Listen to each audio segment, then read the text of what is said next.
हो जाएगा कि इतना इतना क्वेश्चन कहीं टकरा जाता है, ऐसा कोई बात नहीं है।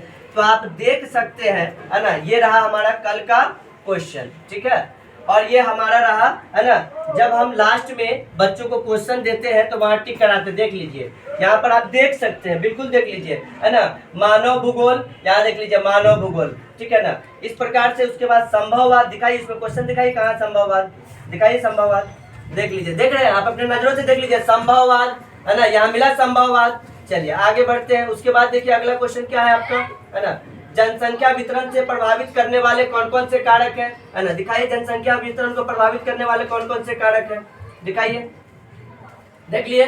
चलिए उसके बाद आगे बढ़ते हैं। तो जनसंख्या घनत्व से आप क्या समझते हैं, वो भी क्वेश्चन है ना, जनसंख्या घनत्व नहीं है वो। चलिए आगे अगर देखिएगा तो फिर नेक्स्ट पेज में, अगले पेज में जाइएगा तो स्वामित्व के आधार पर उद्योगों का वर्गीकरण, देख रहे हैं, मतलब सेम टू सेम क्वेश्चन, कोई चेंजिंग नहीं मिलेगा, सेम।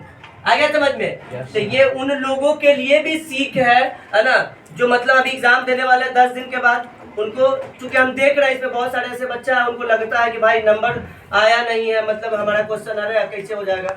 तो पूछ सकते हैं, आप एग्जाम दिए हैं तो क्या आपको एक्स्ट्रा कुछ और पढ़ने का जरूरत पड़ा? नहीं, जितना हमने बताया उतना ही किया, उससे ज्यादा नहीं, उससे ज्यादा था भी नहीं, क्या, ठीक है ना। तो आप बता दीजिए इन लोगों को कि भैया कैसे पढ़ना चाहिए और क्या पढ़ना चाहिए, बता दीजिए, जो इन लोगों को भी मिला हुआ है, क्योंकि इन लोगों को तो अभी 1 साल बाकी है, 10th वाले को भी बाकी है, 12th वाले को बाकी है। यहाँ जो हमारा 10th वाला खड़ा है ना, इसको बताइए कि है ना कितना क्वेश्चन पढ़ना चाहिए, कौन पढ़ना चाहिए, क्योंकि हम बता चुके हैं, जैसे आप लोगों को हमने दिया था। और ये क्वेश्चन आज एकदम दावा के साथ हम कहते, जब हम पढ़ा रहे थे तब भी कहते थे कि दूसरा कुछ पढ़ने की जरूरत नहीं है, जो हम कह दिए वही पढ़ लीजिए। आगे समझ में आएगा तो आएगा, और आया भी है, ठीक है, आएगा, आया है ना। अब आप बता दीजिए कि इसको, इसके क्या, इसके अलावा पढ़ने की जरूरत है, बताइए, बताइए जिक्रा, बोलो। और एग्जाम से बहुत दिन पहले, कुछ महीना पहले हम लोग VVI क्वेश्चन लिखवाए थे, बस हम लोग इतना ही याद किया, उससे पहले एक ही क्वेश्चन बाहर का नहीं याद किया, और थोड़ा बहुत क्वेश्चन बैंक का, उतना ही हम लोग बस याद किए, तैयार किए, और 5 सेट मॉडल सेट ऑब्जेक्टिव याद किए थे, इससे ज़्यादा कुछ भी नहीं आया।